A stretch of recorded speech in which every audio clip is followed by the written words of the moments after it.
Ladies, we're going to be going live with our virtual audience in 2 minutes. So make sure you look really pretty for the audience. We have to start on time because they'll be waiting for us at home. So thanks for being ready and willing, and we'll get started in about 90 seconds.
And good afternoon. Our virtual audience is joining us now. If you're watching us at home on a screen, thank you so much for joining us. We've been having fun in this room for just a few minutes without you, but I promise you'll get the best part of the program. Hopefully you have a great lunch in front of you and maybe some friends around you to enjoy our program. So thank you for being here, and thank you to all you lovely ladies for being here in the room in person as well. It sure is fun to go anywhere, isn't it? I mean, this is pretty exciting. So thanks for coming. I know it's fun to get dressed up and see your friends. We haven't done that in a long time, and I promise you'll learn some things today that will amaze you and inspire you. I'm going to welcome to the stage people that you already know, but they're going to welcome you officially, and you don't have to come up to the stage if you don't want to. You can stay right where you are. But the ladies who invited you here, and the reason you're here most likely, Mari Letterman and Danielle Wersler.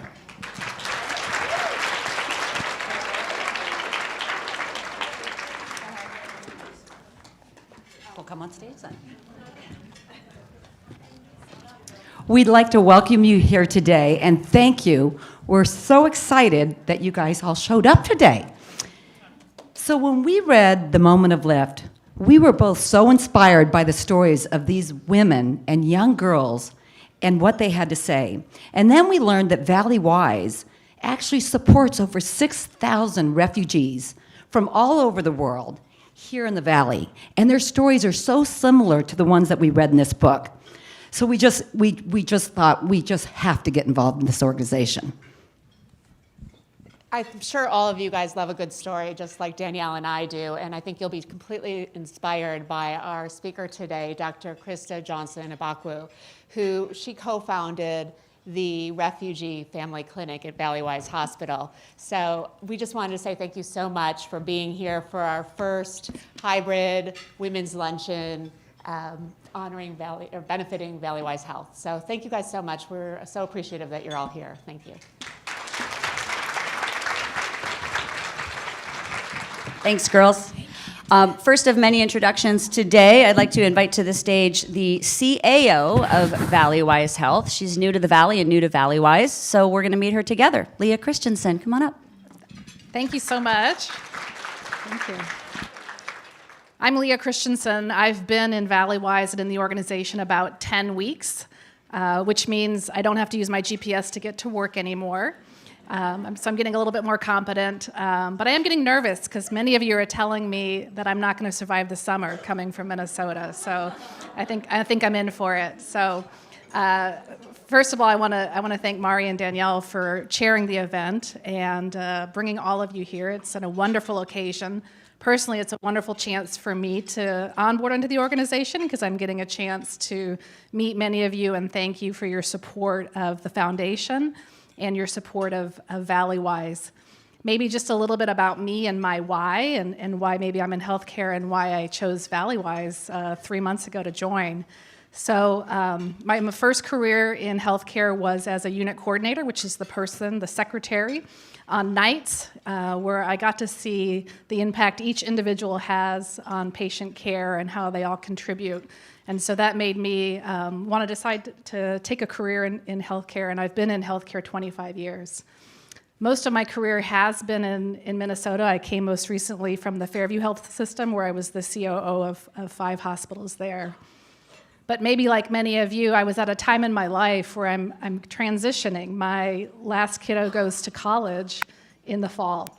So it was really a chance for me to pause and talk to my husband about, what are my personal values? What do I want to do and where do I want to spend my time? Because time's our most precious resource, right? Where we can direct our attention and our time. So in my work, what I've really loved is working on population health, social determinants of health, helping people get access to healthcare, and did some of that in St. Paul. But when Valleywise came and talked to me about this role, I thought, wow, this is just a real perfect fit for me personally. And I can make a move because, I'm not tracking down soccer jerseys anymore for kids who left them at home, although my husband had to do that for my daughter this week, in my absence, which was a great thing too. So, some things about Valleywise. It's formerly Maricopa. I think the brand Valleywise is helping people more understand the work that we do. I think I would share, I just came from a meeting where we were talking about how do we get mammograms closer to women. And you and I might struggle sometimes to clear our schedules and, put it off and not get our mammogram the way we should. But working on a strategy where people and women who don't have transportation, don't have childcare, language is a barrier, we need to do that differently. So we're working on a mobile strategy for mammography to bring it to a community center, bring it to a church so that we can get people access to the care that they need. So examples like that, and of course our work in the refugee space are just some of the reasons that I chose Valleywise. And so in closing, I just want to say thank you for your interest and passion related to healthcare. And I look forward to meeting and working with many of you in the future in this space. So thank you so much. Thanks, Leah. You're just trying to make those mammograms sound better, aren't you? This is a tough job. Super fun. Okay, maybe some of you have been to Valleywise Luncheons before, and if you're joining us for a second or third time, thank you and welcome back. We do things a little bit differently here. We know that you're all friends and that you like to spend time together, but we do like to tell you a story in a compelling way. And one of the things that we found was a great way to tell a story was to hear from somebody living that story. Not necessarily with video, sometimes just with audio. So here's what we're gonna do now. And trust me, we're doing this for the first time, a lot of things for the first time, so I'm hoping that it works. We spoke with 2 women who are intimately acquainted with Valleywise Health, and they will tell you how. You ladies in the room will hear from them. You won't see them, but they are in the room. And do we have the photos? They are in the room at the back of the room. Oh, the photos are there. Sorry, I can't see them because I'm up here. They're pictured on the poster to the left and right of my stage. Jean and Daisy. They will be telling you a little bit in their own words about what it is like to experience care at the Refugee Women's Healthcare Center at Valleywise Health. You in the room will hear this, and those of us joining us virtually will see it. So if it helps to close your eyes or focus on something else and listen to those words, I'll ask you to do so. It won't be long, it's just about 4 minutes. So those of you in the room, take a listen, and those of you at home, take a look. My name is Jean-Françoise Nizigimana. I'm the co-founder and the program manager for the Refugee Women's Health Clinic at Valleywise Health. This started since 2008. when we launched the program to make sure that we provide culturally and linguistically appropriate healthcare services to the growing refugee women and immigrants who reside in the Phoenix metropolitan area. The Refugee Resettlement Program in Phoenix started in 1975, and as of now, Arizona has been a host to over 85,000 refugees, and 80% of them are women and children. My name is Daisy Tagnan, and I'm a cultural navigator here at Valleywise. I arrived in the U.S. January 2007. People in Burma, life is very hard because of under military government, and it was a lot of discrimination. I decided to come here to have a better life. Because in my country, I graduated. After I finished school, I tried to apply a government job over there, but me and my family persecuted due to the religious discrimination. We are Christians, so it's really hard to get a job over there. But thank God I have opportunity to apply job here. In 2010, I moved to Phoenix, and then I started helping refugee community. And I realized that they really need help, especially who came to the United States the first time, and then they were lost. And they don't know where to go. They don't know how to use the bank card. They don't know how to shop.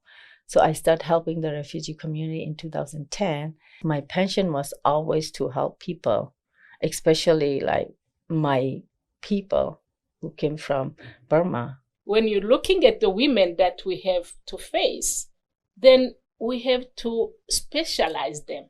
The services must be specialized to respond to the needs that are definitely responding to the torture, the trauma that they have gone through. So our services are trauma-informed care services. One of the patients, she cried and she said, "I'm so happy to see you here. I was lost. I don't know where to see my provider. I don't know how to get in touch this kind of healthcare system in here. But because of you, I'm here, and then now I can see my provider." So she said in the refugee camp, the mom was really sick. She was looking for the nurse who can see the mom in the camp. But in the refugee camp, you have to go through the army or the police. So the police guy said, "We cannot see, and I cannot send a doctor to your mom, but if you accept that to be rep." So this kind of situation, they have been there. She refused. She went back, and thanks God, her mom getting better. All the patients I see, all the women I see, I tell them, please know that I have been there. I want to set an example so they know, yes, we suffered, but there is the way out. မကြောက်နဲ့မရှက်နဲ့ပွန့်ပွန့်လင်းပြောပါသူတို့အားလုံးကဒီမှာကူညီဖို့ပဲ So that means like don't be shy, don't be afraid. We are welcome to you here, and all the people are help for you here.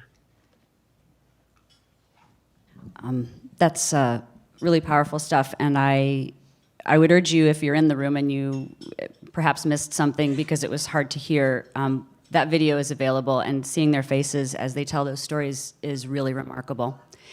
Daisy and John, thank you for sharing that story. And at the end of that interview, I had asked Daisy, because she speaks Burmese, among other languages, I asked her to say in Burmese what she would say to a woman who came to Valleywise Health for healthcare, and how would you welcome them? And so that was her in her native tongue doing so. So thank you for doing that. It was beautiful. On the stage here, I'm going to welcome officially Dr. Krista Johnson-Egbakwu. She is the co-founder of the Refugee Women's Health Clinic and head of Refugee Health Services at Valleywise Health. Thank you so much for joining us. Thank you so much, Carrie, for having me. Can you just tell me a little bit about how you got to where you are, your path through medical school, how you became a doctor, why you chose obstetrics, and how you wound up at Valleywise? Sure. So my parents were immigrants from Jamaica, and I was born here in the States. And I believe my passion to work in this space really came from them. I grew up in Connecticut, and my parents were very much staunch advocates for improving social and educational services for newly arrived Caribbean immigrants in the greater Hartford area. And I grew up really working so closely alongside them and learning from them. And I think that's what inspired me to really be engaged in working with vulnerable populations. And I had always been fascinated by women's health and just the miracle of life and just the amazement of pregnancy and childbirth. And so my early years of loving science, I was already inclined towards obstetrics and gynecology, but the defining moment that solidified my desire to pursue this career was when I was in my senior year of college. I was at Johns Hopkins University, and I was taking a course on women in pre-colonial Africa, and I had just read Alice Walker's book, Possessing the Secret of Joy, which builds upon the character Tashi, who had undergone female genital mutilation or cutting. And I had never heard about this practice before, up until I read this book right before taking this course. And literally, when I think back now over 20 plus years of my career, that was the defining moment for me that really solidified my passion and ignited my passion to be able to work with women and address a very deeply embedded cultural practice through my training in medical school and beyond. And so when I went on to medical school in New York at Cornell, I was able to work with a nonprofit agency in Manhattan, working with newly arrived African immigrants who had undergone female genital mutilation and cutting. And then and that really cinched that OBGYN was my career of choice. And at that point, I had never actually taken care of an actual patient who'd been affected by this practice. It was more public health outreach and engagement and education, working in the community. And it's when I moved to Washington, D.C., that they became my patients. You know, the Washington, D.C. metro area has a very large immigrant base, and we worked at 3 hospitals through George Washington University. And in my residency training in OBGYN, this is when I, for the very first time, was actually grappling with the challenges in healthcare, where women did not speak English, they were newly arrived, they didn't understand Western medicine, there was a lot of fear and distrust of doctors and the healthcare system. They were not coming in for early prenatal care. I mean, it was just extraordinary, the challenges, and had really bad outcomes during labor and delivery. And physicians, my fellow physician trainees and supervising attendings, really didn't have the skills or know-how in terms of how do you engage in a culturally responsive way. And so my mentors really saw my passion and nurtured my interest in pursuing more formal training. So I ended up doing a couple fellowships, one in sexual medicine, female sexual medicine at UCLA. And then from there, I matriculated to the University of Michigan, where I was a Robert Wood Johnson clinical scholar, where I gained skills in public health and epidemiology and applied that knowledge directly to working with a very large Somali immigrant population in Columbus, Ohio, around issues of reproductive health disparities and cultural practices relating to female genital cutting.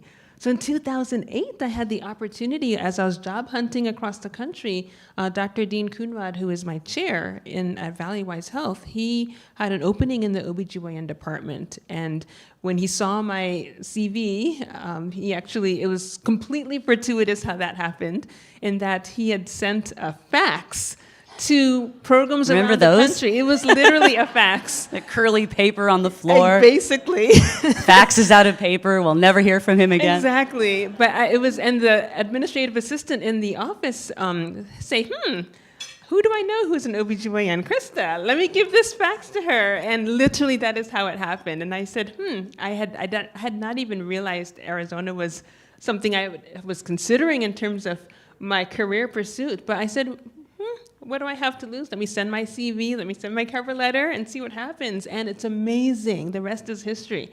Dr. Coonrod invited me for a few times to come, and he said, you know what?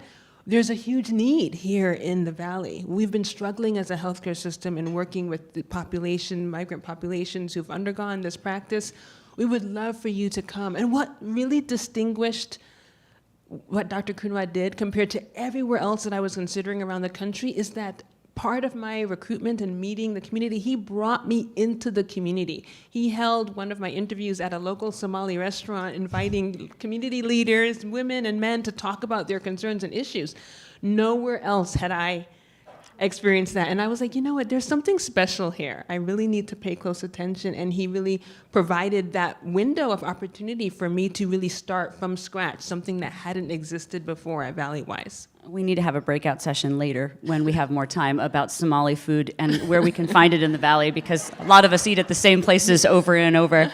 Really briefly, can I have you tell me what it means legally to be a refugee and why we have so many in Phoenix? Sure. Well, many may not be aware, but Arizona has been historically a major home for newly arrived refugee populations going back to 1975. As you heard on the audio from Jean, we have resettled over 84, close to 85,000 refugees from all over the world.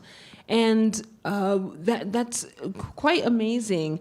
But when we think about who is a refugee, it's basically any individual who faces a threat of persecution, who are embroiled in conflict, war-torn countries, regions where they are forced to flee to save their life. And they have suffered human rights atrocities. They have no other option but to be forcibly displaced. And so there's an umbrella from which we understand migrants broadly. And refugees are designated by the U.S. State Department. There's a presidential determination, as you heard with the Biden administration just a few days ago. He has lifted the ceiling to 62,500 refugees to be admitted into the United States for the rest of this fiscal year, which ends in September. And so there's always been a presidential determination and approval by Congress that sets a ceiling for refugee new arrivals. So they are granted benefits in terms of healthcare, cash assistance, working very closely with resettlement agencies to ensure their transition to be able to establish their lives in the United States, and that very sharp climb to economic self-sufficiency. And that's very distinct from asylees who similarly are forcibly displaced due to conflict and threats to their lives and persecution, but they may not have those protections before they arrive in the United States. And so that's what we're seeing with the border crisis along the U.S.-Mexico border, in that they are also asylees who are fleeing conflict and atrocities, but they are not guaranteed those protections. They have to apply for that and obtain those protections and have a lot of additional vulnerabilities. And so that's what's very unique about the refugee population. And Arizona has hosted, you know, such a large number. And when we started the refugee clinic, we created a unique niche that is the first of its kind in the state of Arizona to create patient-centered and culturally tailored services to address the myriad challenges that newly arrived families grapple with upon arriving in the United States. So these refugees and their families are invited and protected. What would be a typical situation for a refugee woman who arrives at your clinic to have gone through? Wow, that is extraordinary. You know, our women and families have survived so much, and they have such extraordinary resiliency. Our team, face countless stories of women who have spent protracted times in refugee camps. It's not uncommon for women to have lived 10, 20 years in refugee camp settings where there's not often running water. They may not be able to have ready access to food, if not even eat even once a day. They may have to exchange sex for soap, exchange sex for food, exchange sex for basic necessities. They may have been raped as part of the conflict. In fact, we serve women from over 60 countries across sub-Saharan Africa, Southeast Asia, and the Middle East. And a common story that we hear over and over again are women who have survived gender-based violence, sexual violence, rape as a weapon of war. We have a large number of refugees coming from the Democratic Republic of Congo, where that is precisely a weapon of war, a mechanism to disrupt communities and villages, to take over the land and mine the land for the natural resources.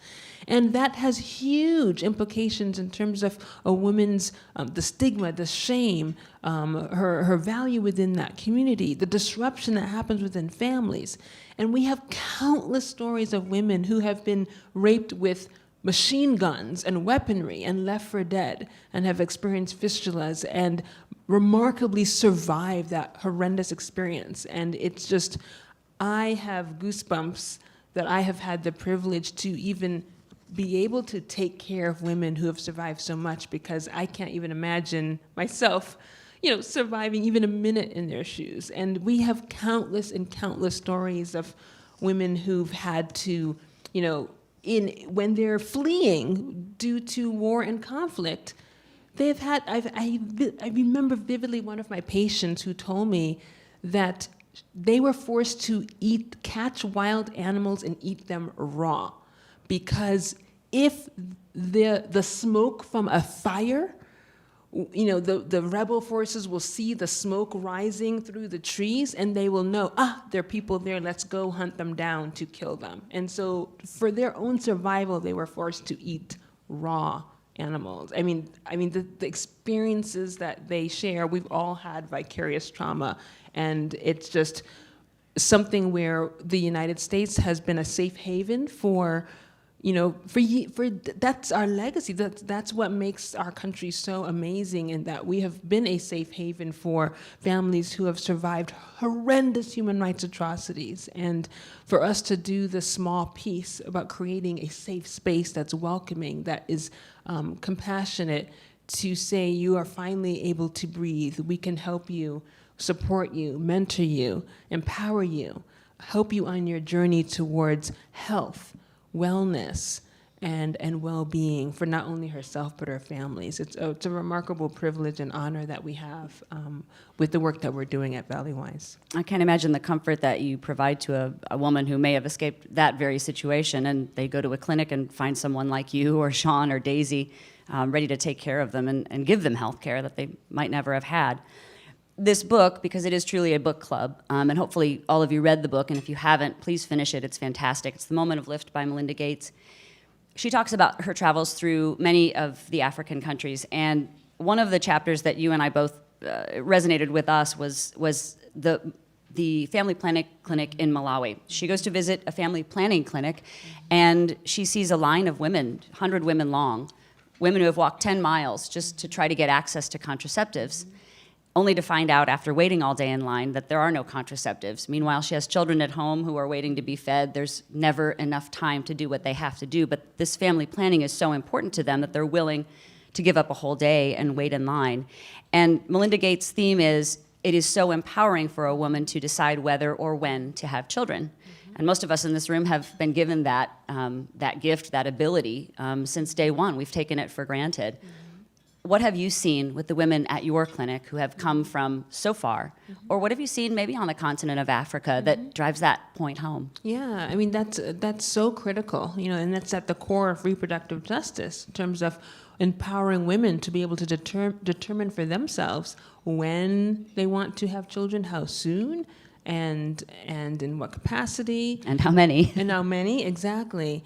And we see that all the time with our patients and the counseling sessions that we have for them, and the opportunities for us to provide education on their options for child spacing, and really support women on their decisions, and supporting them to engage their husbands in some of these tricky conversations that they may not have had an opportunity to engage with their husbands on.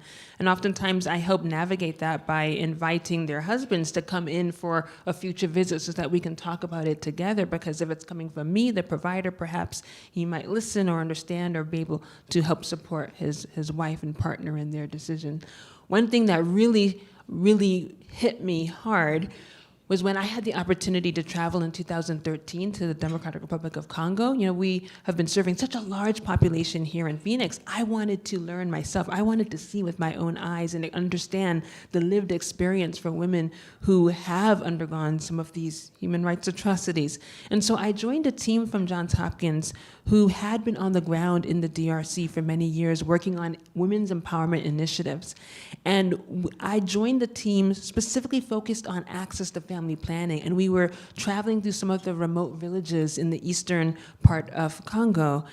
And on one of our stops in one of the villages, a village that had been ravished by the rebel forces and militia who had come in and really been quite disruptive, I talked to some of the women, and it just struck me, and I will remember to this day what one of the women said in terms of her value of being able to access contraception. She said, the reason why we want family planning is so that when the rebel forces come down from the hills to raid our village, we'll be able to scoop up our children and flee without leaving any behind.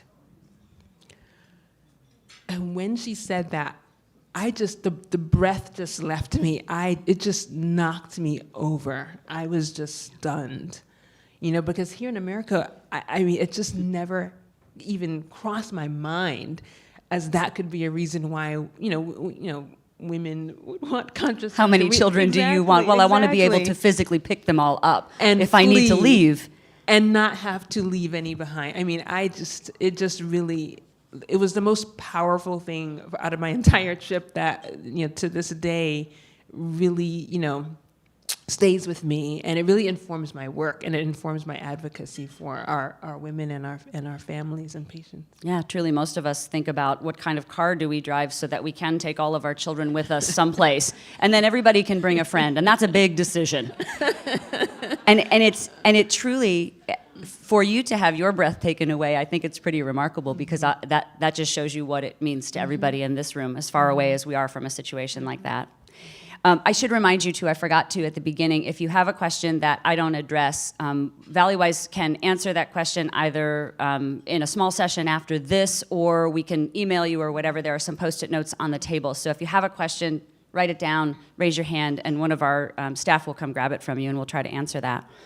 In chapter 2 in the book, she's talking about empowering women, and Melinda Gates talks about Dr. Rosling, who was a mentor of hers. And he recounts a story of having treated women who have difficulty with childbirth. And obviously, childbirth is difficult any place, but in Africa, with very little facilities most of the time, it can be deadly. And infant mortality is very high, as is maternal mortality. He goes to a village and speaks in broken Portuguese to the people there, and finds out that he had, in fact, treated a woman from the village who had trouble in childbirth. And he's very pleased that they remember him and they think of him fondly. And then he finds out that the woman actually died during childbirth, as did the infant. And it takes him a while to realize that they are still very pleased with him. They are very grateful for everything that he did, and he wants to know why. And he is told that it's because he treated her culturally appropriately. He sent her body back to the village for a proper burial, as he did with the body of the infant. And they were so grateful that the outcome didn't matter nearly as much as how he had treated one of their villagers, which I thought was beautiful. Is this part of what the cultural navigators do at Valleywise Health, and is that why it's so important to see someone who looks like them in a doctor's office? Absolutely, 100%. In fact, and this is what I often pass along to trainees, medical students and residents in training, that, we as doctors, we're trained to cure, to solve problems, to heal. And sometimes the challenges with our refugee population is just so enormous, you don't even know where to start. And there are often ethical dilemmas, and it's messy, it's not clear. And what I often relay to trainees that I work with is that, sometimes we need to step back. And maybe the focus of that visit with that patient might not be to solve her every problem. It might not be to do what we have been trained to do, but be a good listener, show compassion, demonstrate, mutual, respect and regard for her story, her lived experience, validating her experience and what she's been through, and doing that in a way that exudes empathy.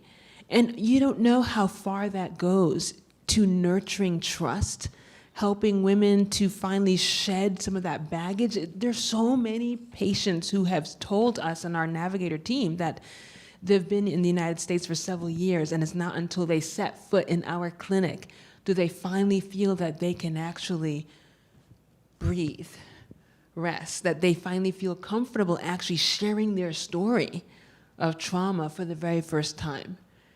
And that's huge.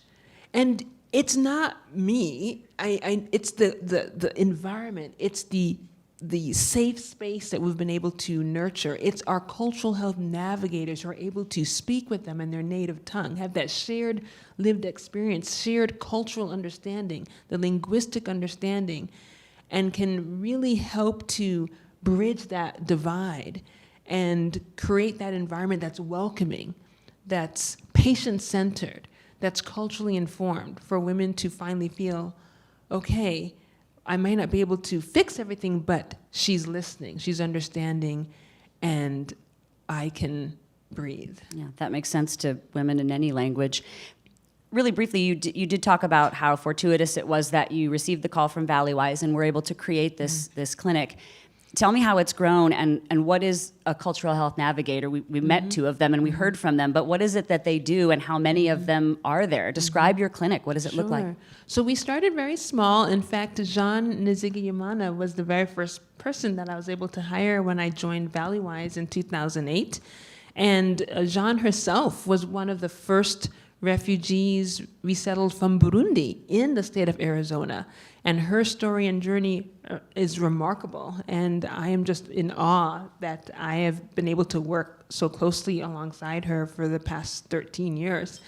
And, you know, we started small and just incrementally grew from there. And what was so critical was for us to make sure that we remained embedded within the community. So one of the first things that Jean and I put in place was to form a Refugee Women's Health Community Advisory Coalition, comprised the various stakeholders across the valley who are serving refugees in various capacities, whether it's housing assistance, ESL classes, getting the kids into school, the refugee resettlement agencies that pick them up from the airport and provide initial cash assistance, all the various stakeholders who are working and serving the communities in the space.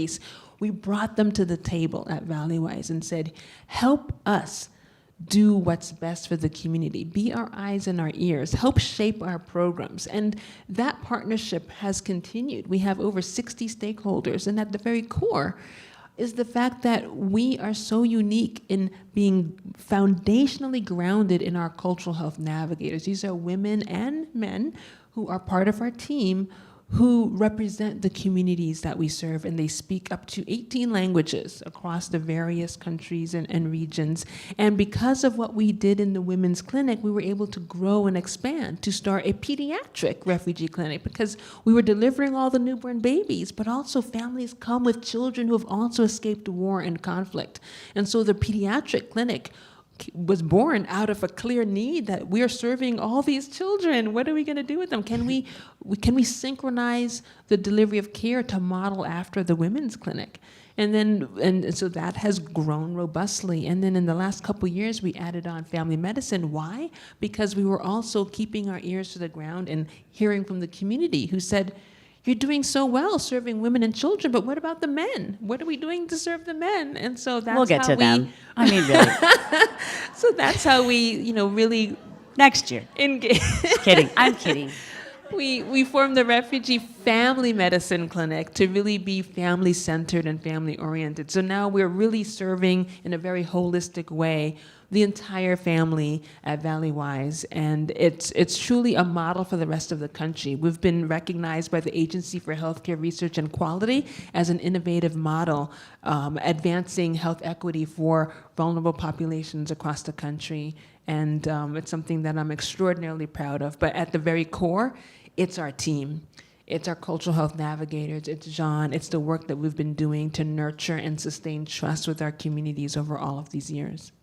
Can you tell me a little bit about, I think many of us have obviously had children and seen various obstetricians and gynecologists, some of them high risk because pregnancies certainly present their own risks, and some of them are unique and higher risk than others.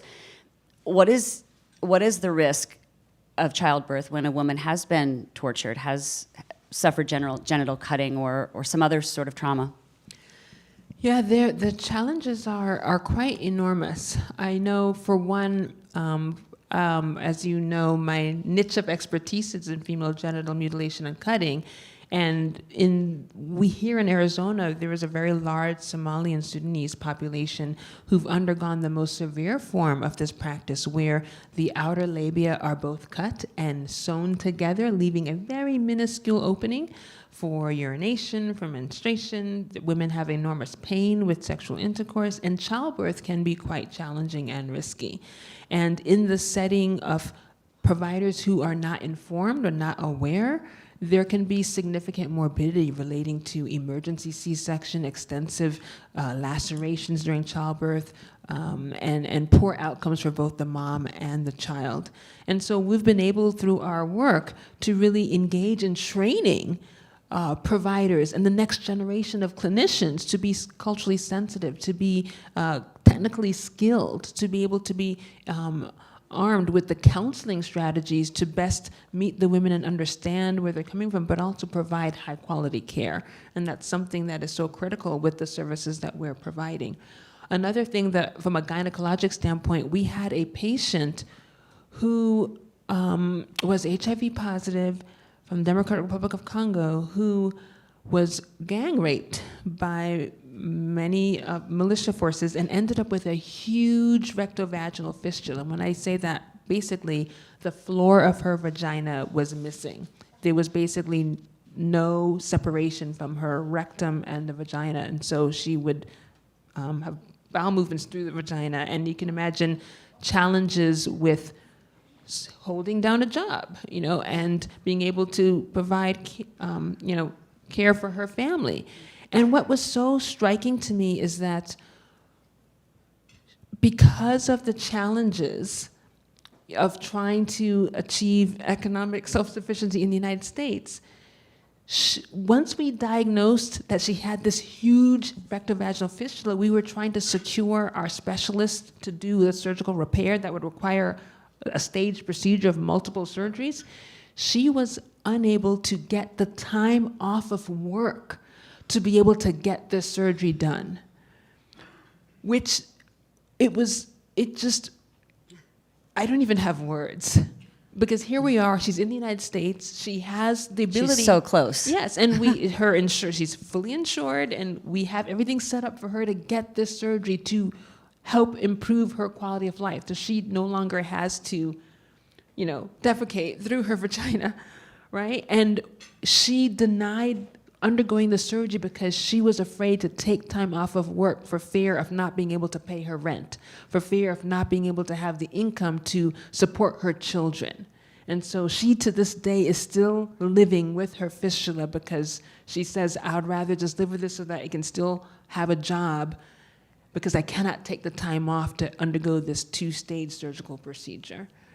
And most of these topics are so horrific that most of us have only experienced them or considered them because of a documentary that we've seen or a book that we've read, like this one. And yet, as horrific as the situations are, there's always one that's worse that we haven't considered. And I think that one falls into that category, I would say. That's why books like this are so interesting. They open our eyes to the things that we take for granted. Again, if anybody has a question that I'm not asking, feel free to write it down and raise your hand, and we'll take time for a couple of questions as we finish. I want to wrap up with you with something that speaks to that point, employment and going forth in a healthy, happy way here in Phoenix, because most of these refugees are in fact here to stay. Once they are through the active child raising phase, as a lot of us are, and as we look at what are we going to do for the rest of our lives, what do these women do after they are actively finished raising their children? Do they find jobs outside the home? Do they work in the community? What happens to them? Yes, and many women have extraordinary skills and talents.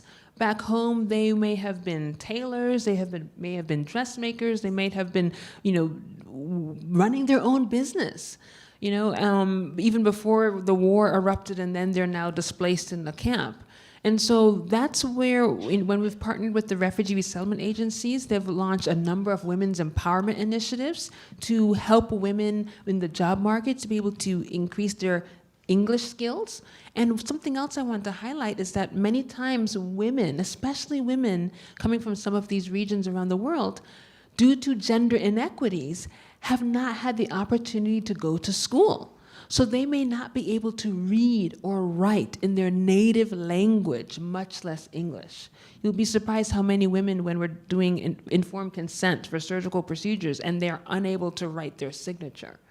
And so this is where working with our resettlement agencies can partner towards helping build some of the skills, life skills, ESL classes, et cetera, so that they're able to take on jobs here in the United States to support their families. And one thing I'm really proud about here at Valleywise is that we've played such a huge part in that role. We've been able to hire through our environmental services and facilities. Many of the women in the refugee community are actually employed at Valleywise in housekeeping and other, laundry services and other services within our health system, which is amazing because we're not only providing health care, we're also providing a pathway to economic self-sufficiency for women to be able to be employed and support themselves, support their families, and really help rebuild their lives. So I'm extremely proud with what Valleywise has done in that regard in supporting our families here in the Valley. Most of the situations that occur to these women in the book are so far from our day-to-day lives that it's hard to imagine. But one of the things that I know you loved about the book was that Melinda Gates brings a lot of these issues home to what it's like to be in a marriage in the United States. And a couple of concepts that she introduces, I think, hit home with you. One that hit home with me was the concept of unpaid work. And I know we have these discussions all the time, right? What do you do all day? Well, I do all of these things. Well, I've been working all day, and that concept. And Melinda Gates is not immune to this as well. I know she's been in the headlines recently, and I can only imagine what that is like to go through for her. But even in her marriage, the concept of what I do and what you do, and the fact that you get paid for what you do, and I've made a choice to stay home, and I do not get paid for what I do. How do you see that in your population? And what does it mean to you, by the way, as a wife, a mother of two, and the co-founder of this clinic? You probably don't have enough time in your day. I mean, this rings so true. When we think about the stories presented in this book, it's easy to just think, oh, this is, faraway lands that are war-torn and conflict, and realize that this is actually right here, right now, here within the United States. I mean, look at this past year with the COVID pandemic and what the disproportionate impact this has had on vulnerable communities. Even myself, I have two young children. I have a 2-year-old and a 6-year-old.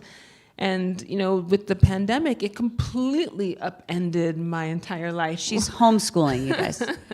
A first grader. How? But, you look at that, but think about some of our patients and their families where they are essential workers who don't have any other options to be able to work from home, for instance, or be able to not expose themselves to COVID and the type of work that they have to do. They may not get paid time off. They may not get sick time. And that reared its head in the pandemic because the refugee community was disproportionately impacted from the very beginning. When we started doing universal testing on our labor and delivery unit at our hospital, instantly in that first 4 weeks, we saw the major disparity, 27% prevalence rate in the refugee community compared to 3% in the rest of our general population at Valleywise on our labor and delivery unit.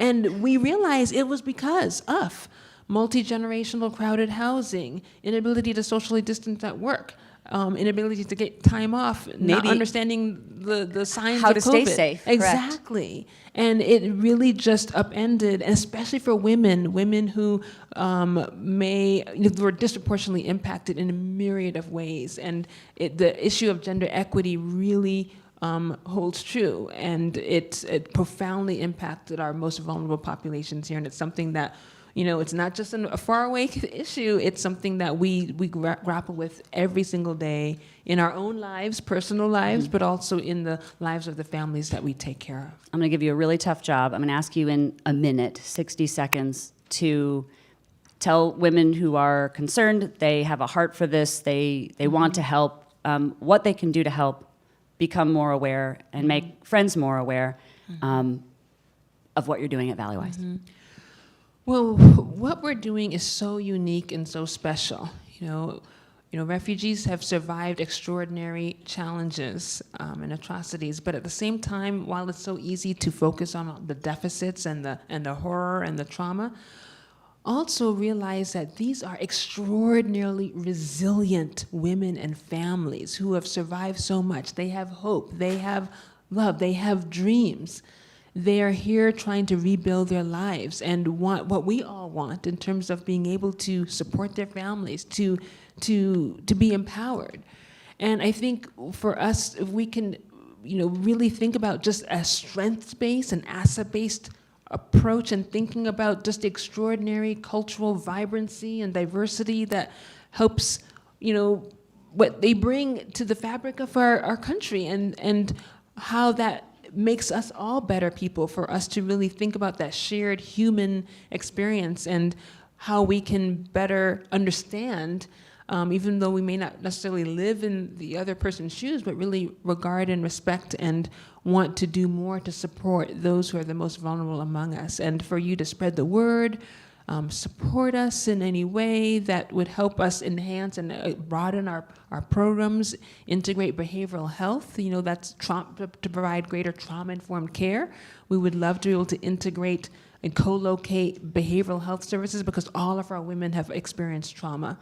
And how can we provide trauma-informed care that's patient-centered, that nurtures trust, doesn't further traumatize them, and can expand the model of culturally informed and linguistically appropriate services. So there's so much more work that has to be done, but at the same time, it's an opportunity for us to spread the word, to make people more aware of these populations and the opportunity that we have to really make a humongous impact in the lives of so many families. Hopefully we started that process today. I think we've opened a lot of eyes in this room with this book and with your comments. Thank you so much. I appreciate your time. Thank you. It's truly Thanks an for honor. everything you Thank do. you so much. I'm going to let Dr. Johnson-Agbogu go back to the many jobs and the many hats that she's wearing, and I will ask Kate Fassett from from Valleywise Health Foundation. It's been like 3 years, sorry, from Valleywise Health Foundation to come to the stage and tell us a little bit more about the rest of the program and how we can help. Okay, so I don't know about all of you, but I feel very much like I really need to get to work. Slacker. I'm a slacker. I'll help you, Kate. We'll talk about this later. We have done nothing. She is moving mountains, and I've got to get things going really very quickly. So first of all, I want to say just how incredibly and amazing she is. She humbles me every day with her passion and the work that she does. Jean and Daisy, same thing. It's such an honor to be able to share the work that the Refugee Women's Health Clinic and Refugee Family Services provides to our community at Valleywise. So thank you for the honor of sharing this with you guys today. Just know that being here today, you're making a difference. Listening and hopefully sharing what you heard today with friends, colleagues, family is an incredible first step. I want to take a few moments to make a special thank you to a few of our amazing table hostesses. Thank you all for bringing your friends and family and colleagues to join us today. To our board and cabinet members who are here, most especially our CEO, Nate Lowry, thank you for joining us today. He's always our token gentleman, although we have a few others as well. Board and cabinet members, Valleywise Health President Emeritus Betsy Bayless is with us today.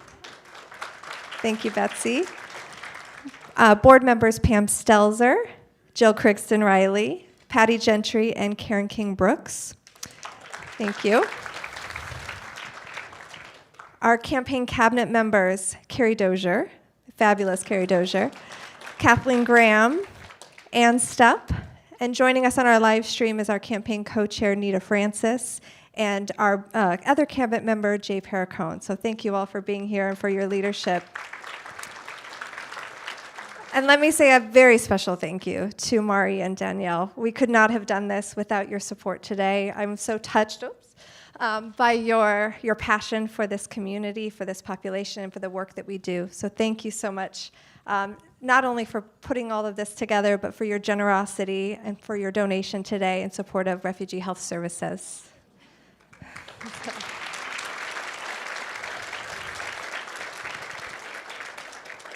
So as you probably have guessed, philanthropy is really the key to making all of this possible, for making all of the work that they do happen each and every day.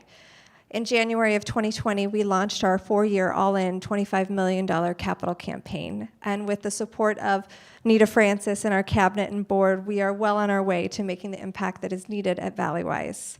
You can all be a part of that, and I hope you will consider today making a donation in support of Refugee Women's Health Clinic, joining Mari and Danielle in their generosity. There are donation forms on your table and envelopes where you can securely place those. But again, just thank you so much. We could not do what we do without each of you. So please take a moment and share again what you heard today, and thank you so much. Thank you. Thanks, everyone. Have a wonderful afternoon. I think I pointed them out. They're in the back of the room. Jean and Daisy, if you could just wave. They're the lovely women that shared their story at the beginning of the program. Thank you so much for everything that you do and for sharing your story. Ladies, have a wonderful rest of your afternoon.